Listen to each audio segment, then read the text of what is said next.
Ramendra Yadav home guard अवैतनिक association के प्रदेश अध्यक्ष, जो भ्रष्टाचार के खिलाफ उठाते रहते हैं आवाज़, भ्रष्ट अधिकारियों को जमकर कोसते हैं। 10 अक्टूबर को मारने के इरादे से मुख्यमंत्री आवास और 1090 चौराहे के बीच जिया मऊ के निकट आसमानी रंग की कार ने मारी मोटरसाइकिल में जोरदार टक्कर। इस प्राणघातक हमले में घायल हुए रामेंद्र यादव।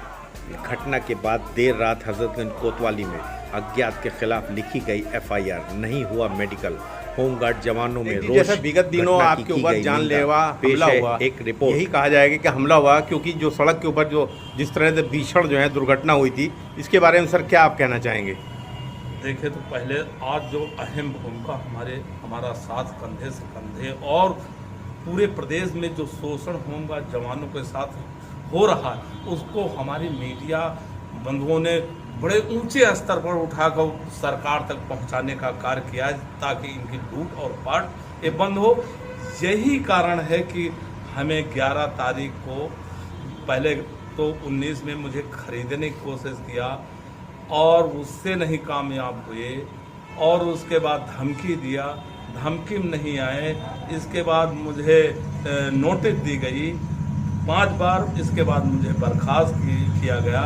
इन सब में ना आके मुझे नहीं कामयाब ये वैतनिक स्टाफ हो सका, तो अब इतनी नीचता पर उतर आए हैं कि कल 11 को, ये 11-10 को मैं निकल रहा था सदर हॉस्पिटल, जो कमांड हॉस्पिटल है, वहां से निकला। बीच बाएं हाथ जो रोड गई है उस पर मैं जा रहा था, तो वहां पर मुझे एक गाड़ी कार अटैक किया। बिल्कुल पहले शुरुआत में यहाँ मारने की कोशिश की गई जान से, लेकिन वहां पर भीड़ होने के कारण वो उससे मैंने कहा, तो मैंने उसको टाल दिया गया। लेकिन मैं जिया मऊ रोड पर जब पहुंचा हूं करीब 12 और 1 के बीच में, तो वहां पर एक कार जो आसमानी रंग कलर की थी, मैं शीशा से बैक साइड से देख रहा था, दूसरी पट्टी पे चल रहा था। मैं दूसरी से देखा, मेरे पीछे आ रही, तीसरा मैं पहुंचा, तीसरे पर आ करके मेरी मोटरसाइकिल से बैक से लगा करके और मेरे लिगार्ड और मेरे हैंडल पे मारा, जोरदार टक्कर मारा, पूरा जान लेने की पूरी कोशिश किया। मेरे हाथ से हैंडल छूट गया, जो मैं बीच रोड पे गिरा, जो कई मैं पलटा खा के, और यदि मेरा ये हेलमेट ना होता तो शायद मेरी मौके पर ही मृत्यु हो चुकी थी। अब ये अगर कर लेते तो खुल्लम खुल्ला प्रदेश में लूट बड़े ऊंचे स्तर पर करते। जैसे आदमी मर जाने पर औरत विधवा हो जाती, ऐसे मेरे अवैतनिक अधिकारी व कर्मचारी ऐसे हो जाते। कोई मुंह नहीं खुलता डर के वजह से।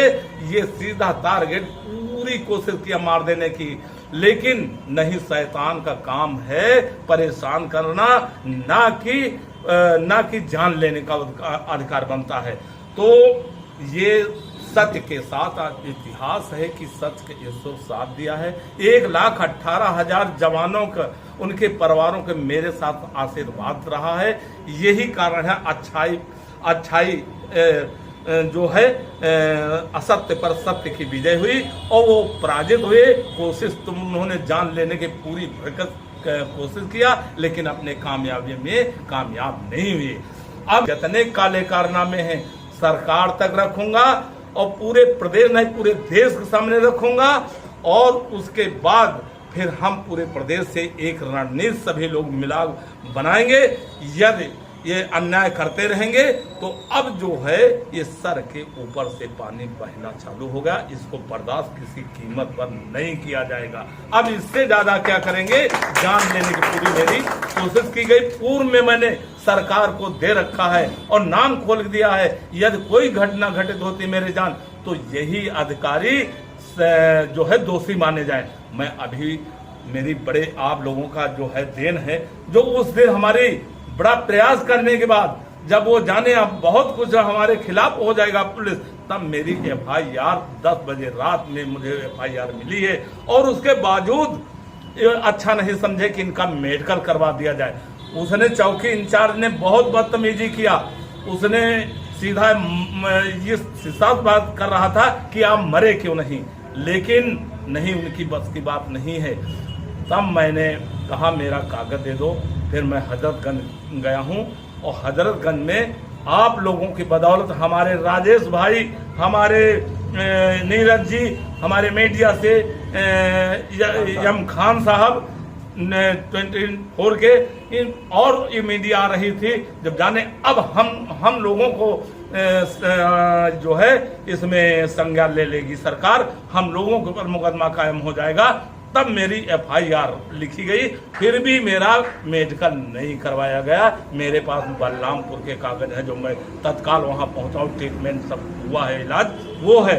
मैं अभी सरकार को सब लगा के देने जा रहा हूं कि ये हमें पूरी तरीके से खतरा बना है और जो इन लोगों ने जिनके नाम खोले हैं, इन लोगों के खिलाफ जो है संज्ञान लिया जाए और इनके खिलाफ FIR होनी चाहिए और इनको कड़ा पनिशमेंट दिया जाए।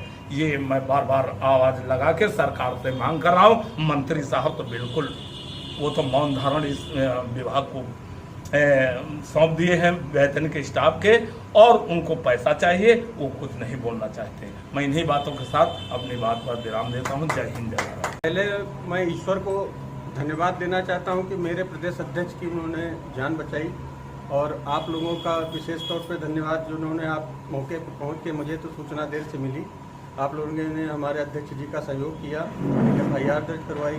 इस पर मैं चंद पंक्तियां बोल रहा हूं कि जाको राखे साइया मार सके ना कोई, बार न बाका हो सके जो जग बैरी हो। जिसका ईश्वर रक्षा करता है उसका कोई कुछ नहीं बिगाड़ सकता। हम लोग सत्य की लड़ाई लड़ रहे हैं और हमें हमेशा विजय मिलेगी। जिस तरह से हमारे अध्यक्ष जी को इस तरह से इतना भीषण एक्सीडेंट होने के बाद में आज ये आपके लोग बीच में बाइट दे रहे हैं, यही क्या करना है। सबसे पहले तो मैं आप लोगों को धन्यवाद देना चाहूँगा जो मौके पर पहुँच करके हमारे अध्यक्ष जी का जो भी सहयोग आप लोगों से हो सका वो किया।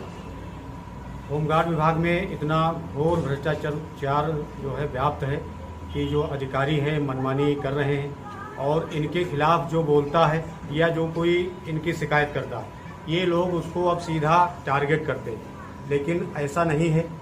अवैतनिक अधिकारियों से लेकर के हमारा संगठन जो है, जो उत्तर प्रदेश में होमगार्ड एसोसिएशन संगठन है, इसमें कोई एक आदमी ऐसा नहीं है कि जिसके कोई अगर ये क्षति पहुंचा देते हैं तो पूरा हमारा संगठन या अवैतनिक अधिकारी या कर्मचारियों का जो एसोसिएशन है वो ख़त्म हो जाएगा। जय हिंद आप सभी को। और मेरा नाम शमा परवीन है, हम जिला अध्यक्ष हैं। और ये बहुत अफसोस की बात है कि जो हम लोगों के लिए इतना अच्छा कार्य कर रहे हैं, इनको मारने की कोशिश की जा रही है। पर 1,18,000 हम लोग इनके साथ में हैं, इनका कोई बाल बाका नहीं कर सकता है, इनको ना कोई चुमला मार सकता। मारने वाला सिर्फ ईश्वर है, ईश्वर ने इनको बचाया है। और एक चीज़ हम और ये कहना चाहेंगे, 1,18,000 हम लोगों की सबकी इनके साथ दुआएं हैं। नहीं, पर उनके ऊपर हमला हुआ है। अगर ऐसा ये क्यों करेंगे? ये अपनी जान खुद लेंगे क्या? ये हम लोगों के लिए तन मन धन से जुटे हुए हैं। आज जो हम लोगों को इज्जत मिल रही है, जो कुछ इन्हीं की वजह से मिल रही है, और वो गलत करें, उनको इनकी डॉक्टरी कराना चाहिए, रिपोर्ट लिखनी चाहिए। और अगर सत्य निकल गया तो उनके ऊपर क्या होगा? हमारे प्रदेश अध्यक्ष को जो मारने की कोशिश की है वो बचेगा नहीं। और दूसरी बात, हम लोग उनके साथ हैं और हमेशा साथ रहेंगे। जिला अध्यक्ष जनपद जालौन से तुलसीलाल, माननीय प्रदेश अध्यक्ष महोदय रामेंद्र कुमार यादव जी के साथ ये जो 11 तारीख को घटना हुई है, इसके बहुत निंदा करती हूँ। जब तक जिंदा हूँ तब तक मैं तन मन धन से साथ देता रहूँगा। प्रदेश अध्यक्ष के साथ में जो एक घटना घटित है, बहुत ही घृणित घटना घटी है। इस पर जितना भी विरोध किया जाए वो कम है। अगर इस तरह से घटना होती रहेगी, हमारे इस तरह से शास्त्र के अनुसार चलने वाले प्रदेश अध्यक्ष, जो कि हम इनको कहते हैं कि 7 युग तक खोजा जाए तो भी ऐसा प्रदेश अध्यक्ष किसी भी राज्य में नहीं मिलेगा। जिस तरह से इनकी महान सोच है, इस महान सोच पर हम सारे लोग इनके साथ हैं, तन मन धन से साथ हैं और रहे हैं। मैं जिला अध्यक्ष हरदोई मोहम्मद लईक का, मुझको जो सूचना मिली है कि रामेंद्र जी पर जो हमला हुआ है, मैं उसके खिलाफ हूँ। और ऐसे जो जिन्होंने हमला करवाया हो, कोई भी हो, मैं तो कहता हूँ उनके खिलाफ कार्रवाई होनी चाहिए। और हम सारे जवानों से कहना चाहूँगा कि रामेंद्र जी का बहुत दिल से साथ दें। सर, परिचय। यादव, जनपद बांदा से। ये जो घटना अध्यक्ष जी के साथ हुई है ये बहुत घृणित है, ऐसा नहीं होना चाहिए। और हम अध्यक्ष जी के साथ हैं, उनके साथ कंधे से कंधा मिलाकर उनका साथ देंगे कि ऐसी, और उनके कहेंगे कि अपना सतर्क रहें। ये भ्रष्टाचार का लड़ाई लड़ने के लिए सामना करना पड़ेगा और करेंगे। संघर्ष करो,